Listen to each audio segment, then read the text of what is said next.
The Lord is there. So he's back. And really, when you think about the Lord moving out, where did he go?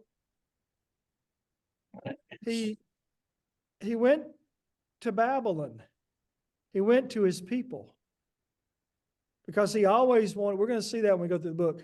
God always wanted companionship or communion or fellowship with his people. So he moves out of here because his people aren't there anymore. The ones that are still there, they're in rebellion. So the ones that are righteous, as few as they are, they're in Babylon.